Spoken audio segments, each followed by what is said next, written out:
Hi, Gabby with you. Welcome to the Happier Life Project podcast, brought to you by the free, award-winning mental health and wellness app, My Possible Self. Our mission is to explore the extensive knowledge and information on mental health and wellness, deliver to you the most helpful research, and share various tools and techniques to enhance and support your mental health journey, which of course wouldn't be possible without our fantastic trailblazing guests. And today, we are excited to bring you unique insights that you likely won't have encountered on any other podcast until now. And that's because today's guest is the founder and creator of a specific system of healing that involves tracing emotions in the body to get to the root of what he describes as the core wound. Keith Hodge is an international healer and the founder of Intuity International.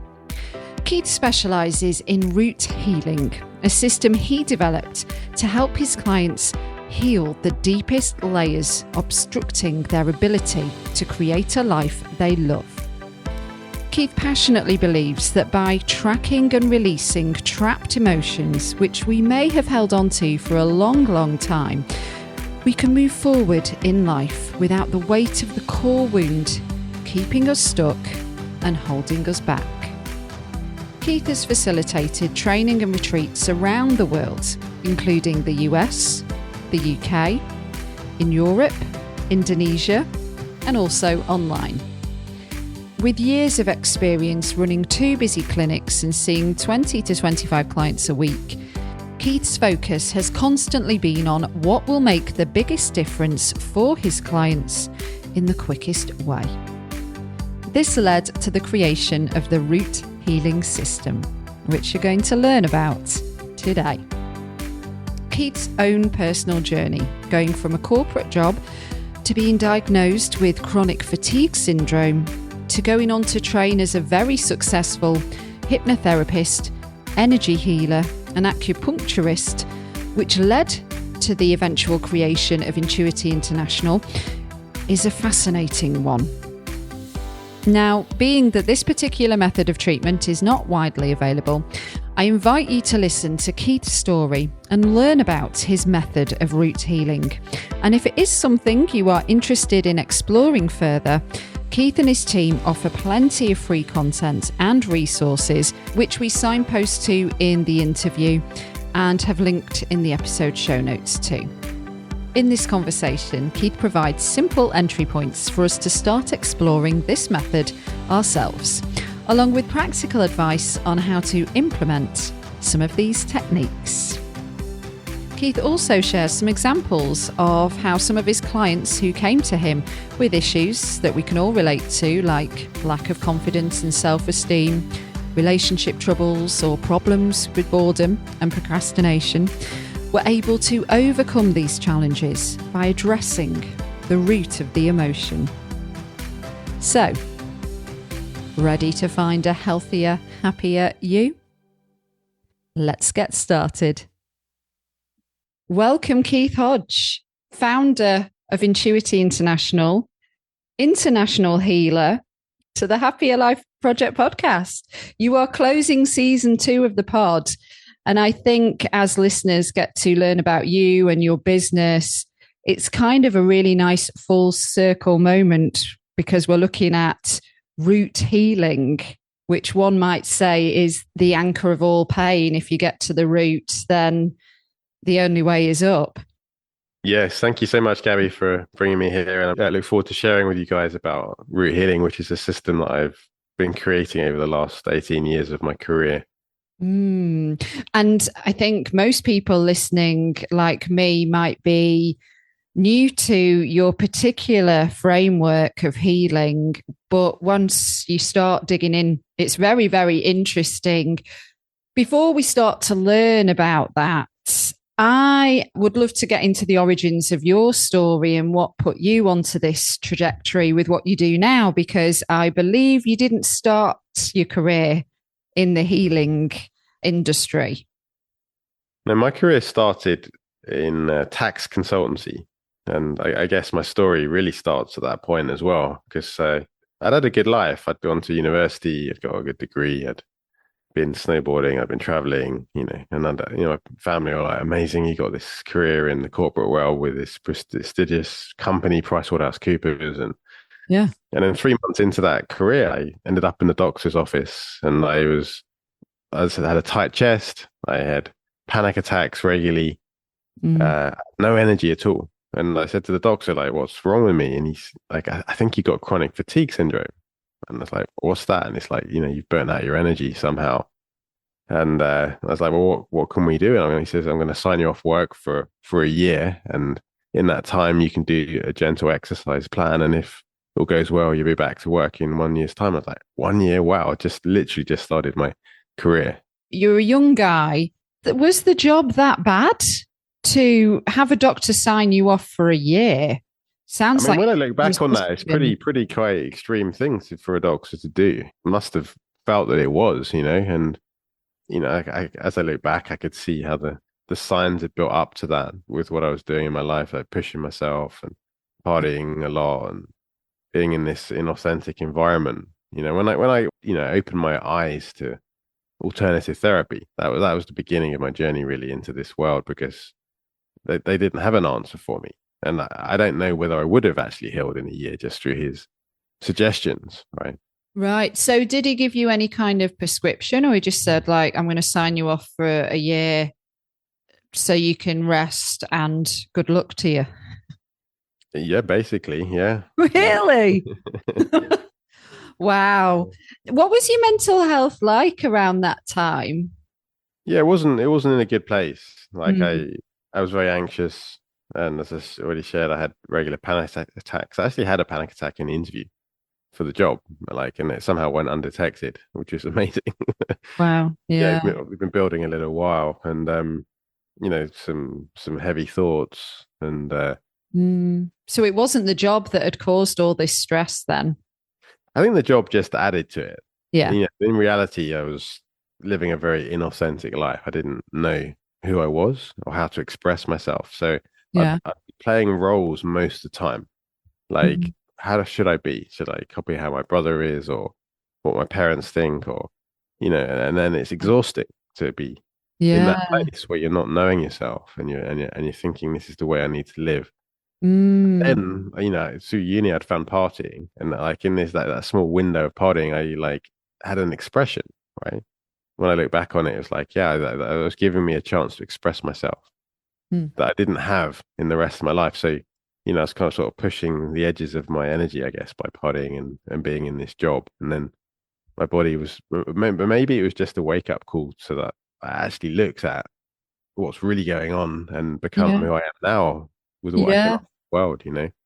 Yeah. And I have a few times with other guests over the past few series of the Happy Life Project podcast and My Possible Self, which came before it. I've heard this from guests that say, that was the kind of catalyst, if you will, for like your body saying something needs to change quite Yeah, drastically. I believe that, and I'm incredibly grateful it happened at such a young age. 23. I could have gone like 2 decades into a career that wasn't right for me, and then had what maybe they call a midlife crisis and Right. reset.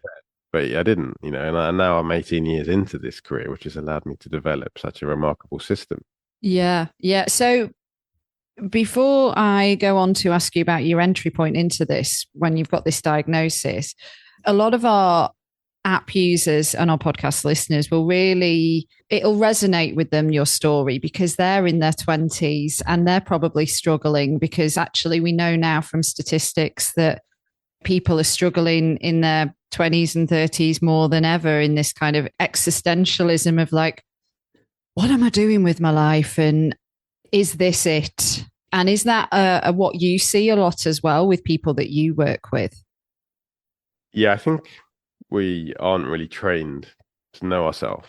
And in my academy, I talk about something called living in the heart, and how that differs from what we call the mind. And if the mind is, say, based on the past, like what we've been taught by our parents or society, or experiences that we've gone through that have either worked or not worked, it's all past-based things, then we end up repeating that again and again in one form or another.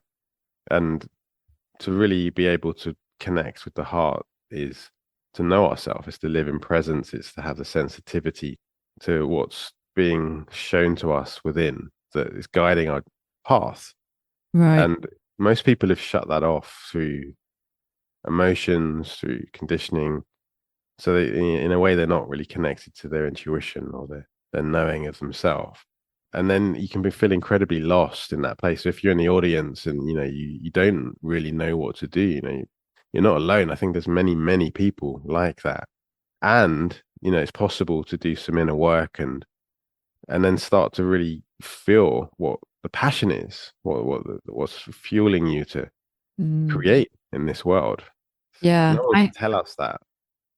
I have so many follow-up questions, which I'm not going to ask just yet because I want to go back to your story.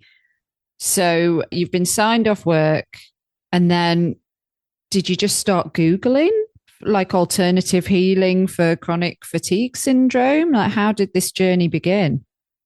Yeah, my journey began through a friend that I'd met in a snowboard season the year before I got sick, actually. His name's Tim. He's one of my best friends now. And he all the time would be on the lifts and he's like, I can't see you being a tax consultant. It doesn't feel like a good match to me.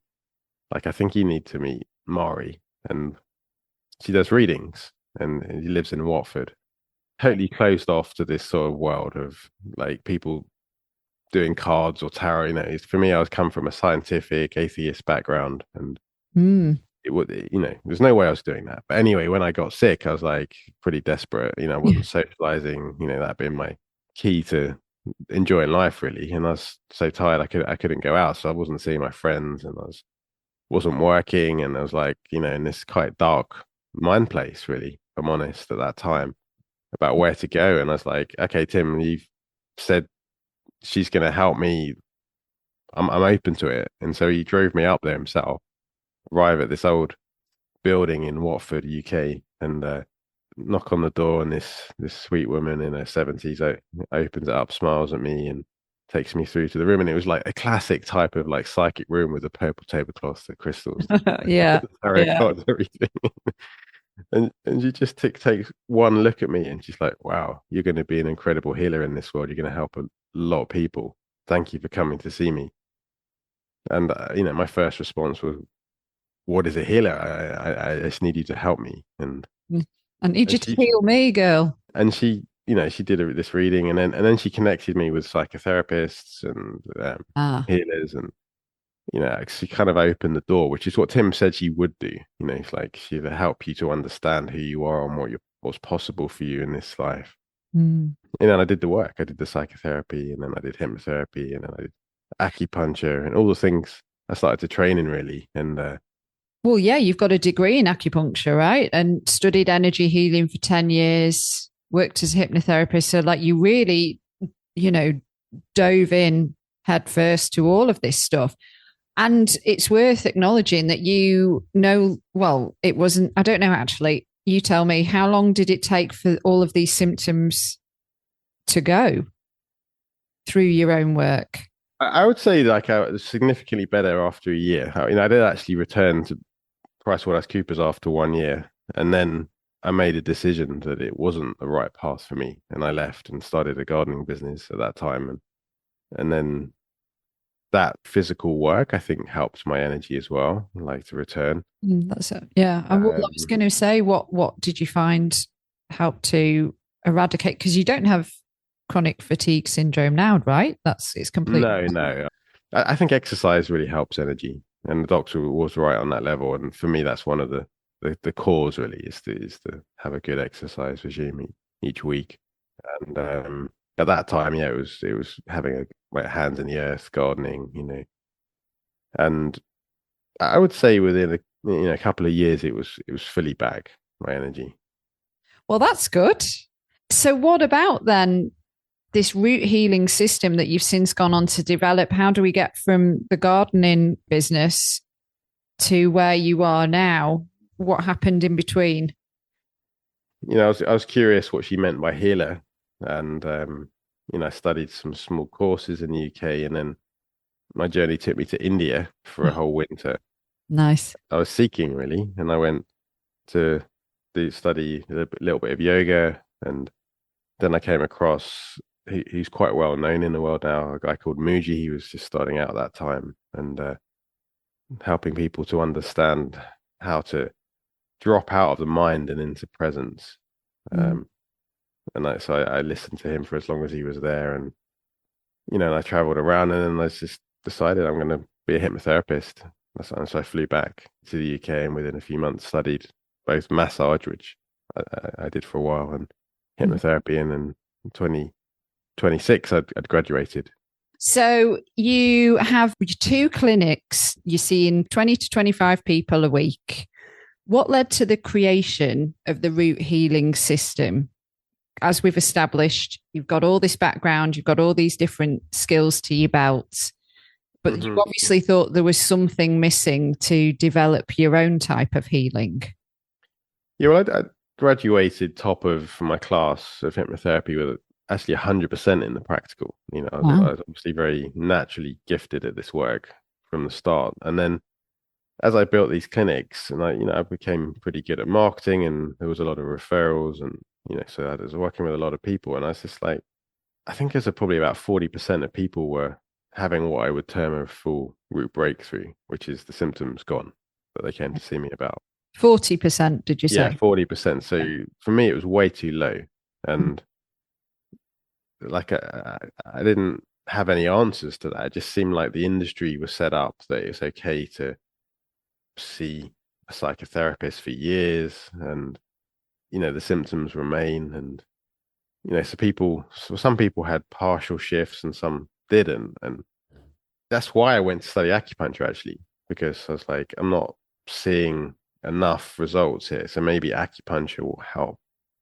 And I used to put the needles in patients and then hypnotize them. For things like insomnia and things like that. And it did help a bit, but it still didn't it didn't really bridge the gap of that 60% enough for me. And I was in this 10-year mentorship of energy healing, and there was amazing experiences that people went through. I went through, and I saw someone that was 10 years into that. That's why I stopped, actually, because I met this woman, and she was asking the same disempowered questions to the guy I was learning from. And I'm like, if you're going to be in a system, surely it's to become empowered and self-sufficient, and to be bringing your own gifts to the world. And that's what I stand for with my academy. It's to help people to heal these roots, to open up to their expression, and to bring their own gifts. So they're making a real difference to the world.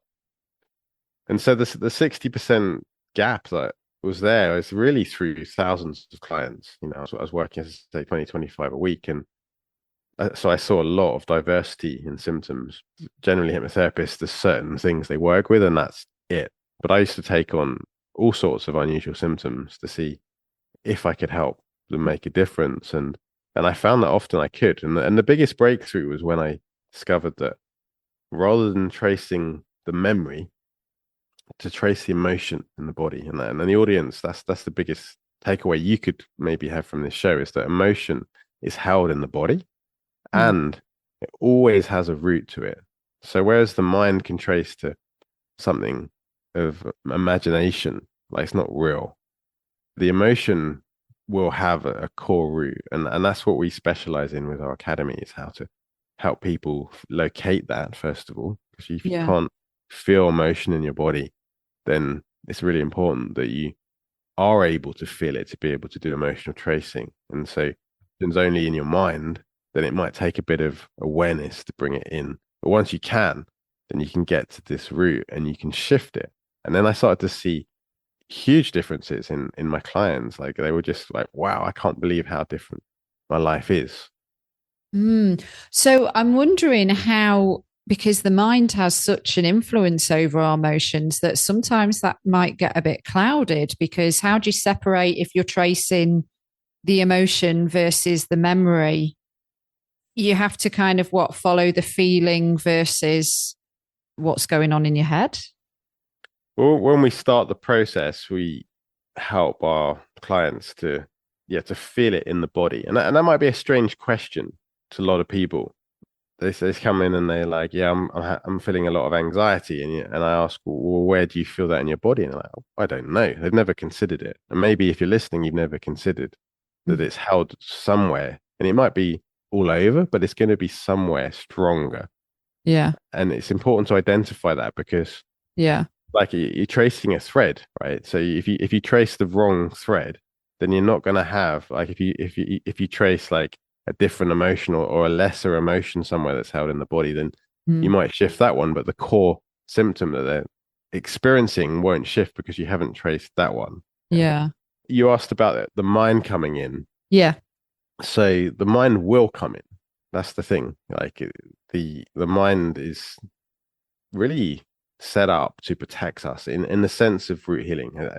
I'm not talking about traditional psychology here. I'm talking about the learnings of my career, that I see that if an emotion isn't too strong, you can trace it fairly easily and it's gone. But when it's a big emotion, which most of the time it is if someone's paying for therapy, there are what we call protections in place that have been set up to help us keep surviving life.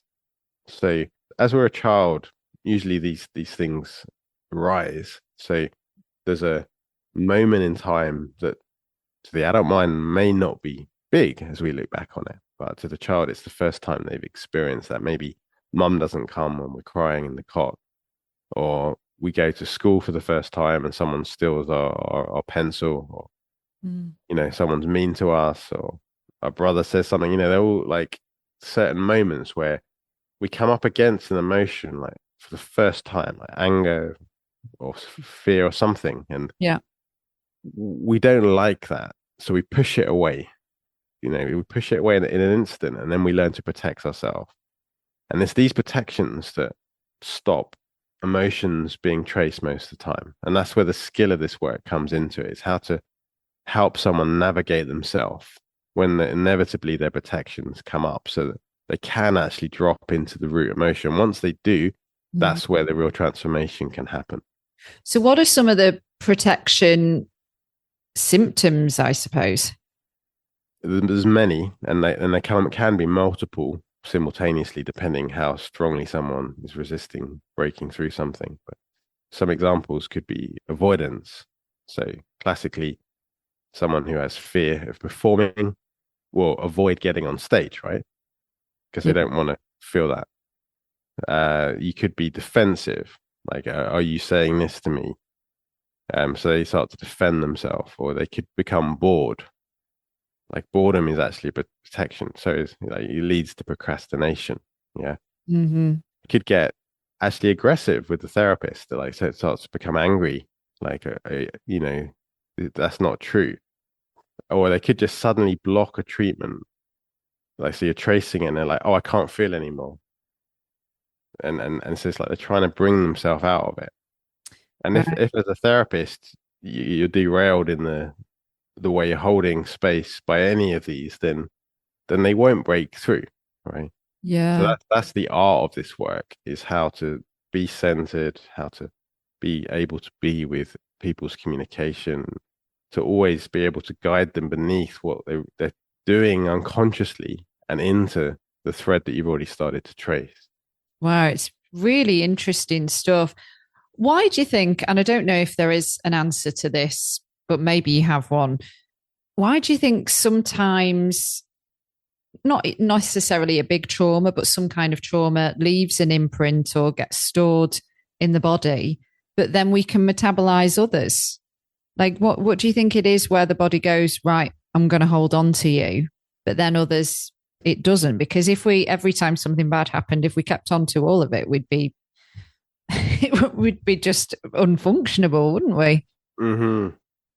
Yeah, I think it's all about the past. And as an adult now, if someone speaks to you in a certain way and you don't have a root wound in connection with that, you can be with their communication and reply, right?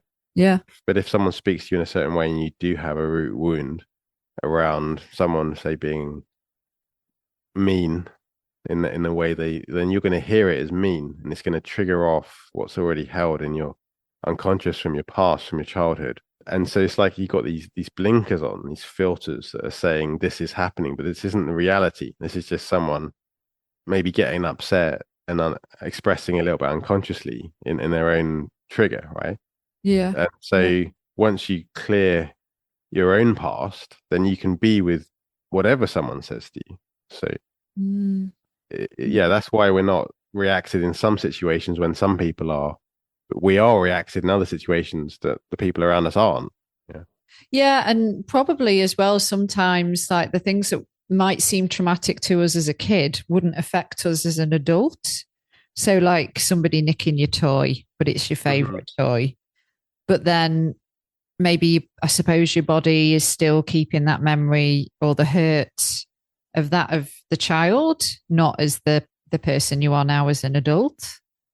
Yeah, well, exactly. You know, you're no longer centered. That's, earlier in the talk, I spoke about heart. Like when we're in heart, we can respond and not react. But when we're in the mind, then that's where the reactions come. And so we literally become a child part of ourselves for a moment of time. That could be minutes, could be hours, could be days, depending on how deep it goes for somebody. And that will play out its expression. So we're seeing the world in a certain way through our beliefs or stories, and then it will go dormant again. So then we come back and we are, I'm glad that's finished, but it hasn't gone. It's there waiting for the next character in our life to say something in that precise way again, and then it flares up. The And trigger. Yeah. I'm sure the audience will recognize that, that's there for all of us, that people in our life represent things in our past. And so we go through these loops again and again of these automatic reactions that really don't serve us. And they do actually create a limited success in our life if we allow that. Yeah, and we just don't feel as good as we could do, I think, as well. And just going back to the emotional tracing to get to the root emotion, like let's take anxiety again, because it's such a big one that most people have their own struggles with to some degree. If I say to you, I'm just going to be selfish and use myself as an example, but like, Keith, I feel my anxiety in my gut, like that's where it is. But I don't really know why, but I live with it. So then if you've traced it to the gut, then what do you do? What happens then? Yeah, so identifying where in the body is the most essential first step. Right. And then it's like to be able to allow it. So I always say the first step to healing is allowing really what you are suppressing from your past. So it's not natural to feel emotion. Most people will go into their mind and be in the stories of like, it's unfair. Why do I feel this way? My boss shouldn't have said that, or my partner's not spending time with me. So they're in the out there in the world. There's a problem that's affecting me in here. Yeah, do you see that? Mm-hmm. And the reality is nothing actually affects us in here. We are 100% responsible for our internal feelings, and we have got this reaction because of something in our past that's seeing the world in a certain way, and it will always see the world in that way until we trace it. So you identify where you feel that anxiety. Okay, it's in your gut. Yeah. And then we help you go back. So we're helping you on an inner experience through your different senses. Like as a hypnotherapist, it was primarily visual. Like you're seeing the beach, you're seeing yourself at this age. But it's not the only sense. And only 70% of people can connect with the visual sense, but 30% can't. So you lose straight away 30% of your audience if you only do visuals. So you're also engaging the hearing. Maybe they remember what was being said to them at that time, but it's not memory. It's tracing the emotion, and then something kind of bubbles up that's been buried that we haven't had access to for a while. And there's the knowing. There's a strong sense of knowing in the heart of something that happened, and it doesn't matter. The interesting thing about this work is we're not here to prove that this was actually happened, because we're dealing with stories of a child. Like if the child believes X happened, the adult in the room would say, well, that's not really what happened. You Yeah. and your sibling were in this situation, and they did this to you, and then you reacted in this way. But it's not the same story as the child's in, right? So Right. we're engaging with a story that's got stuck, that's suppressed an emotion and caused us to protect ourselves, right? Mm. So in a way, we just need to dance with something inside them as a therapist, and the dancing with comes like if they're avoiding or if they're defending, right? You're moving with them so that they can move underneath this, and then they actually arrive into the root emotion. You can see it, like they're either crying or the anger's rising up in them. So the second part, after you've done the allowing and the tracing, is the expression. You see, if something's expressed, if someone does something and you say, I didn't like it when you did that to Mm. me, Mm-hmm. then you haven't held on to it. But often Oh, that's really we do interesting. hold on to things, right? And Yeah. to Well, say our brother punches us as a child, and then we scream out, and dad dismisses us outright. And so we learn that we're not being heard. So we hold it inside, right? yeah. Or you And get so shushed, don't you? I mean, I certainly my grandparents sort of co-raised me, and that was a very different generation of parenting. So you had to pipe down and do as you were told, and shush, and don't be embarrassing. And if you were expressing an extreme emotion, let's say. yeah, absolutely. And everyone will have these experiences, whether they are external, whether they're internal. Like, oh, I shouldn't say that happened. What would people think if I share that? So the emotion gets stuck, and so we have to create an environment in the therapy for it to express. And Wow. that, I bet that's the root of my anxiety then, because I was definitely suppressed a lot as a kid. Yeah. yeah, Can you tell me a little bit about this, our state of being and the state of being that we are as we're born, and how that gets mixed up and molded and disaligned as we get older? if you've had a natural birth or something, then you could say that there's like a clear slate of the beingness as you come in. Maybe you haven't had a natural birth, and already there's something like a C-section could then be something that's imprinted in the unconscious of, like, I've been suddenly removed from the womb. And then each moment of adult life can, from childhood to adult life, can create moments where we have the potential to experience something we don't like, as we've already shared, resist it and protect ourselves. And these create what I call pre-existing states of being. So in the academy, I teach that if you really want to have success in life, and find that person that's perfect for a relationship, or to double your income in your business, or people set intentions in the new year, and then by the end of the year often they haven't really manifested. And the reason I believe for that is because we're run by pre-existing states of being. So if you have set the intention to meet that perfect person and start a relationship, and you haven't met them, how have you been being? Like, because what would it take to really be that? Will it take you being yourself? You'd be expressed, you'd be, you know, loving maybe, or bold in some actions you're taking to connect with new people, new environments. But if we run by anxiety, for example, and every time we think of getting on that dating app, or going to that networking event, we just feel a bit anxious about it, Are you in then my head? Carry on. then it's going to lead to avoidance or defensive or etc. Right? Yeah. We Yeah. won't take the action, even though we think, oh, I really want to attract that person. We don't do what we need to do to attract them. Or even if we do get on the dating app, maybe we are brave enough to get on there, but how we write our profile and how we come across on that first date is again from anxiety, and they pick up on that.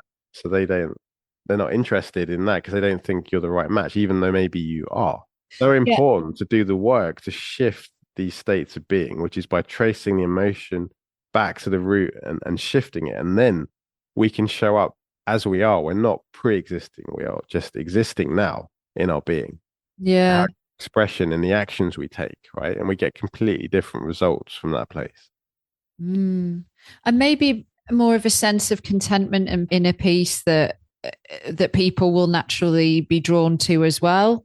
I think about something when I was doing for the podcast a couple of episodes on modern dating, and like you mentioned about the dating apps and stuff, and then like what it can do for our mental health, how it can be detrimental when we're treated, ghosting and breadcrumbing and hot and cold behavior and all of that stuff. But I think about one of these like dating coaches on YouTube that had a really big or has a really big following, saying that when we're starting to get to know somebody, maybe we match on the app or online or whatever, and we have the first date, it's basically like going for a job interview. You're giving them a version to get the job, whether you really like them or not, whether you really want the job or not. It's like you're not, I guess, being that organic version of yourself. And I think maybe this plays into the state of being. And if you start off on the wrong foot by giving them a version of you that's not completely natural, then is it going to blossom and grow?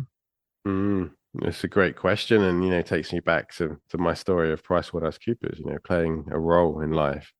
If we're playing a role, how can we possibly achieve on any level, business, where we live, with family, with romance, what's really true to us? We won't. And then if we do the work and we're in relationship and we then start to change, that can also create problems for people, because they're like, oh, I thought you were this way and now you're this way. Yeah, absolutely. So with your business, I mean, you've worked all over the world, and as people can clearly understand by listening to you speak, you're obviously highly experienced to the point that you teach a lot of healers and coaches and hypnotherapists and Reiki practitioners and etc. So for anybody that's listening, could you offer like any entry points into this stuff before we signpost to, because you've got a load of free content out there as well that I think people would be mad not to check out. But just initially, if we're talking about like emotional tracing and getting to the root of something, and again, I just think that sometimes the mind might play tricks on us a little bit as well, and try and steer us off course to maybe think, oh, that memory is why I act like this. But actually, if we traced it, it probably might not be. But again, maybe that might be a protection mechanism that we've established. Yeah, I mean, tracing itself is something that's easiest done with someone that's trained. But I think the first step for the audience to maybe start to look at is like, are my emotions real? Are they my truth? And what I'm thinking, connection with my emotions real? If I were to try and prove that, is that provable?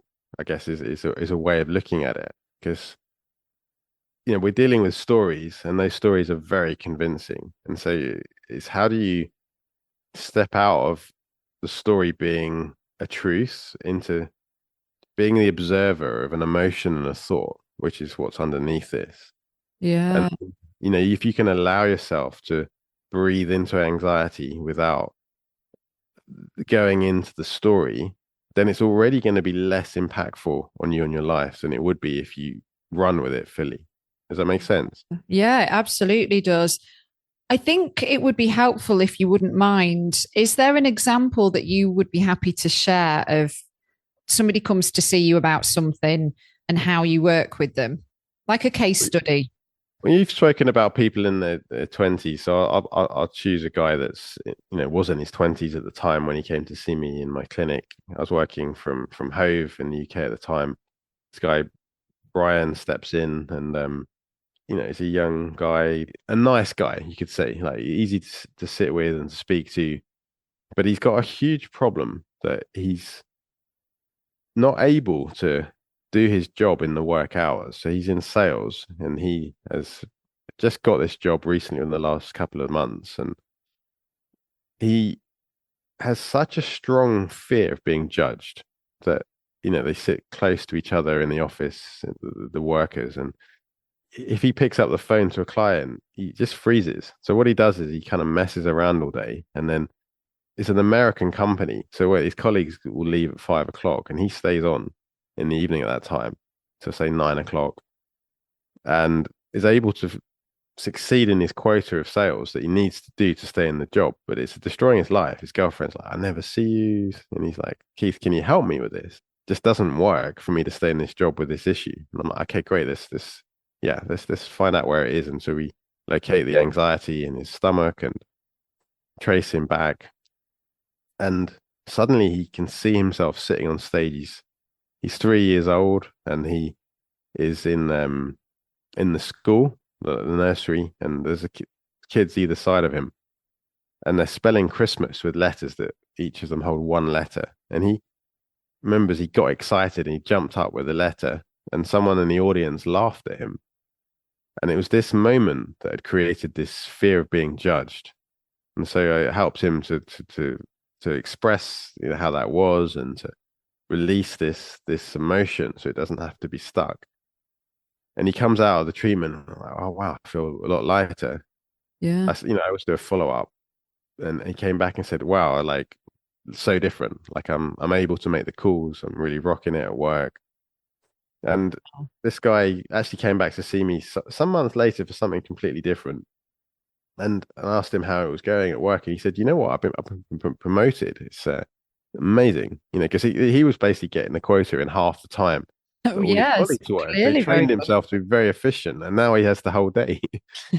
Yeah, so it's a good example of like what I talk about with the pre-existing states of being. Right, his pre-existing state of being was, I can't speak in front of people Mm, because his fear of being judged, and that was coming up again and again, and it would like eventually, if he hadn't come to see me mm, or someone equivalent, he would have left that job, right? Because it yeah. was destroying his life.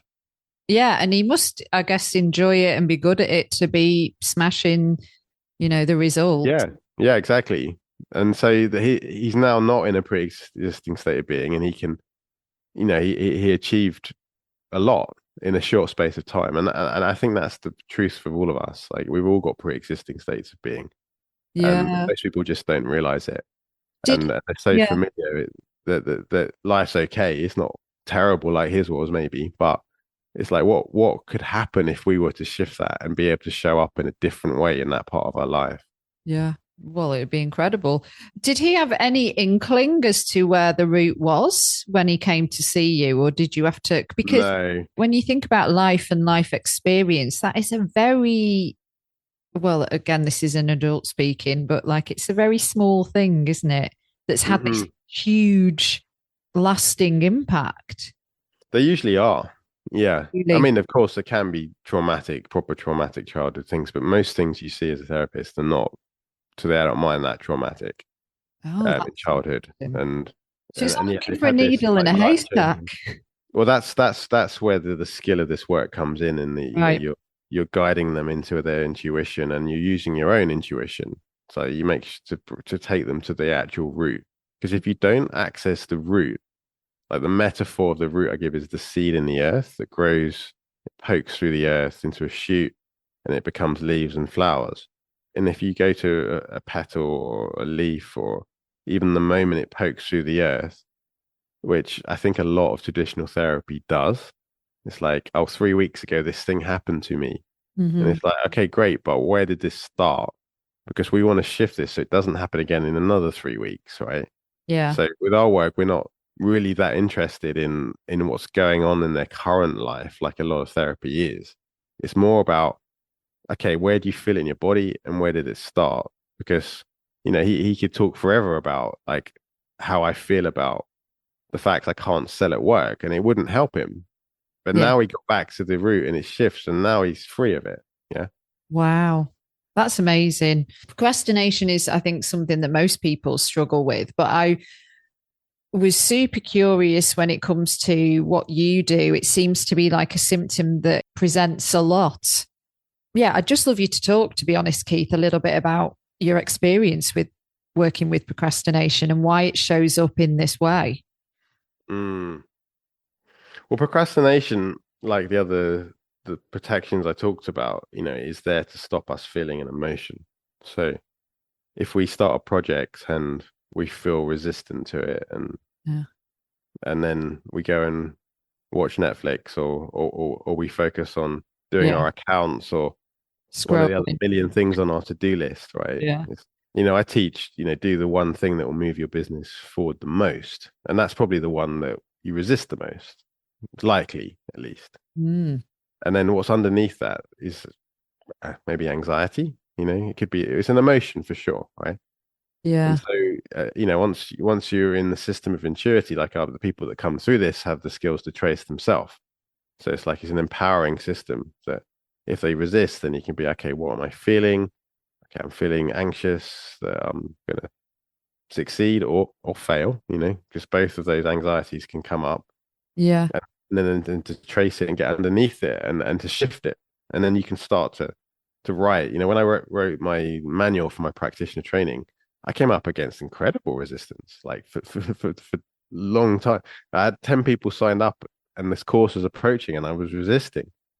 And I had to do a lot of work on myself actually into something in my past around writing. When I was at school, Mm. I thought I wasn't good at English. That's the story that had come about. And I used to be asked to read in class and I'd stumble and not be very good. And so I created somewhere in my past. I don't remember the exact tracing now because it was a while ago, but I can tell you that I had to trace something from my school years, very, very early school years, to be able to shift this. And then once I got that out of my past, then Mm. I could write it, and it all free flowed from that point. So yeah, Mm. my advice to people is if you're procrastinating, then yeah, just start to become aware of what emotion you're resisting underneath that. Oh, such good advice. Well, I suppose on the train of procrastination, and we already talked about it a little bit, but this feeling stuck in a cycle and getting the same results. I know full well that our app users and listeners really struggle with this. Like, is this all there is to my life? Is this kind of it? So I suppose to like start to begin to like wrap things up when we're looking at like living our best lives, let's say, then you believe that we need to get to the root of what's holding us back, but it might not necessarily be something big. It might be some echo from the past that we just need to acknowledge and bring to the surface. Yeah, and maybe that acknowledging first of all is the protection, like we just spoke about in this case, procrastination or avoidance or Mm. um getting upset in certain situations. So maybe if you're listening, it's to be like, oh yeah, I always actually respond to my girlfriend in a certain way when I feel she's trying to control me, right? Is Mm. she trying to control you? Is the question. Mm. And what do you actually feel? Like, are you angry? Are you frustrated? And where do you feel that in your body? And then it's to breathe into that, it's to allow that. Of course, if you work with Intuity, you can trace it. But just to allow yourself to be in that could give you a moment to be like, okay, yeah, I feel frustrated. And I'm not going to say that response to my girlfriend right now. I'm going to breathe into this. I'm going to see how I feel in a day. And then you don't create another mess on top of Right. something that you didn't need to. Uh, Yeah. and all emotion traces back to fear, anger, and sadness. These are the core emotions. But it could be something else like guilt that you experience to begin with. But guilt is actually a combination of anger and fear. So, or jealousy, similar. It's like anger and fear. When people come to my clinic and they're saying, yeah, I feel jealousy, can you help me? I ask them, do you feel stronger in anger or fear? And they're like really surprised because it's like, in their world, a different emotion. But if you trace fear when it's anger based, you're not going to break the root. So it's really important to be able to feel the emotion and then over time get to the one that's at the core of where this emotion began for you. I remember something that you said in one of your videos that I watched about emotional layering. And I think we do fear feeling the uncomfortable emotions, don't we? So maybe that's an emotion layered on top of another emotion. I suppose you've got to be ready to do this kind of work, haven't you? Yeah, you have to choose it. And often it's the life situation that becomes strong enough that people choose therapy. But if you're listening and there's things affecting your life that haven't become that strong, then my advice will be do something about it before it gets that strong. Life's a lot better without these patterns. Yeah. To be free of emotions that dominate us. I'm not saying anyone becomes emotionally free. We can all feel emotions at any point, right? But Yeah. this is when they're looping and we react rather than respond, then it becomes pathological. And we can do something about that. There's ways to get underneath these things. They don't keep affecting our life. Mm. Well, I think this seems like the most natural time to talk about Intuity, and if people want to explore working with you or your team before we conclude with the Happier Life Project's last 5 in 5 questions. So I suppose the best place to point people to go to would be the website. Yes, intuityinternational.com. That's INTUITY international.com. You're very generous with your content on there, I have to say. Like there's a lot of free stuff, isn't there? Like an introduction course and some guided sessions. Mm-hmm. Yeah, there's a range of things that people can explore from being guided, in the first stage into what root healing is. You can watch that video series. There's some events with music that I take you into a kind of meditative experience where you can experience accessing a root yourself. Mm-hmm. And if you go further into the YouTube channels and places like that, you'll see that there's events of me talking about what I call the art of root healing, which is an event that I talk about this work in a bit more depth than we have today. And I demo it also live. I pick someone from the audience, and in 30 minutes or so, a lifelong issue is gone. So I'm showing that this really works. You do some live classes as well, don't you? The last Sunday of the month. Is this Instagram the best place where you announce these? Yeah, Instagram, or if you sign up to anything with Intuity, then you'll be on the mailing list. Yeah, so the last Sunday of the month is Intuity Healing Live, and that will be a live event at 5 p.m. BST from one of the team. The next one's from a guy called David Jinakan that's linked to Soma Breath, and will be guiding the audience in patterns of pleasing. Like if their protections become a pleaser and they don't have to say yes and no clearly, then that's a good event for you guys to get on. Oh, I love that. Your Instagram is instagram.com intuity. Is that underscore healing? Mm-hmm. Yeah. And let's also mention about your retreat that you've got coming up in October. That's in the UK. Yeah, I think there's 3 spots left, and it's just outside of Luton in the country, in this beautiful country barn that's been reconverted, and we're going for 2 days of deep root healing work, specifically in this case into patterns that have been inherited from our ancestors. So how our mother or father have been being because of their wounding, or our grandparents, and how we've taken that on as our own. And so if anyone's keen to dive in, then it's an incredible experience over 3 days. Amazing. 11th till the 13th of October. And more information can be found on your website, intuityinternational.com. Yeah. Awesome. All right, there's only one more thing left to do, and that's the Happier Life Project's last 5 in 5, the same 5 questions that we ask every guest to wrap up the episode. Are you ready? Yes. When and where are you at your happiest? I would say it's around community. Like we went to the gathering at the weekend, and around good people, music, good food. Or when I'm out with my dog, just walking in the forest or the beach, the happy moments there. Or when I'm in CrossFit doing some hardcore exercise. It's various different times, but I'm happy in all of those places. Nice. What's your favorite thing to do that nourishes your mental health? Meditation really helps, to have a regular slot to meditate, to be still. And sport, I think. Yeah. Could be considered another form of meditation, couldn't it, really? What piece of advice do you now know that you wished somebody would have told you earlier that would have made you a happier person? The biggest thing I've seen in my career is people come into my clinic and they're like, feeling this sadness. Is this normal? Yes, it's normal. It's normal, guys. If you're feeling emotion, it's okay. I wish I'd been told that myself when I had the chronic fatigue, that it's okay to feel panic attacks, because no one told me that. I just thought I was weird. And so many people think they're weird because they're experiencing emotions that others in their life aren't. What is the most important one thing that needs to change to make the world a happier place?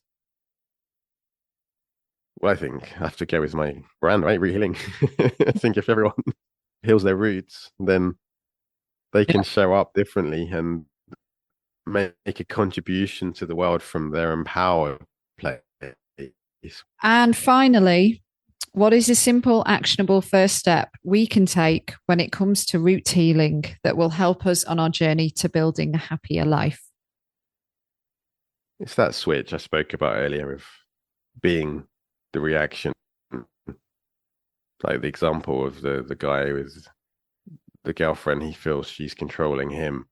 But most likely he has issues around control based on something in his past. Now that can be traced, but a simple step that can be done is to choose to breathe into what we're feeling. It's like, okay, I'm feeling frustration and I want to shout at my girlfriend.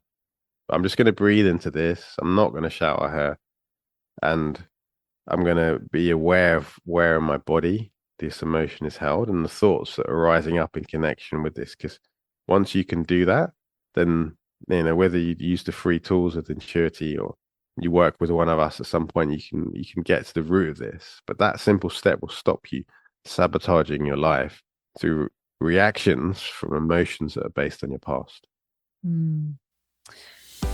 Thank you so much for your time today, Keith. This has been absolutely awesome. I feel like I've learned loads. I've loved it. Thanks so much, Gabby. It's been amazing to be here.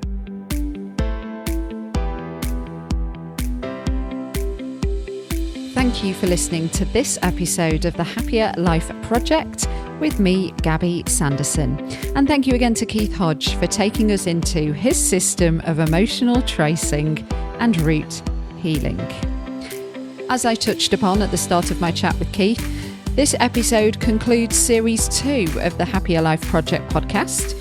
Like we did last year, we are taking the month of August off, but fear not, we will return in September with Season 3 of the podcast, and we've got more great guests and fascinating topics to help you on your mental health journey. If you can, stick with me just for one more minute while I share the important housekeeping, and then I'll sign off. If you are suffering with your mental health, there is a crisis button on the My Possible Self app, which will signpost you to the correct information for immediate expert advice. Those of you who are listening not on the app, but on one of the podcast platforms, the My Possible Self app is completely free to download, so you don't need to worry about it costing you anything. If you are in crisis or you think you may have an emergency, please do call your doctor or the emergency services immediately. The views expressed in this podcast are solely those of the interviewer, which is me, and the interviewees.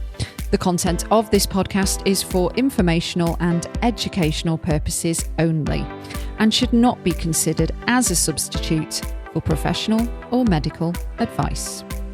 Our partners at the Priory Healthcare are not involved in the production or content of this podcast. If you found this episode helpful and you are listening on one of the podcast platforms, please subscribe and leave a review. It only takes a couple of minutes and it helps us to grow.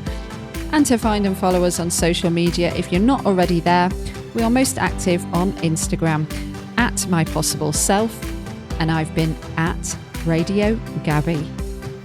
Do take care. Thank you for listening to the Happier Life Project podcast. We really value your support, and I'll see you in September. Until then, bye for now.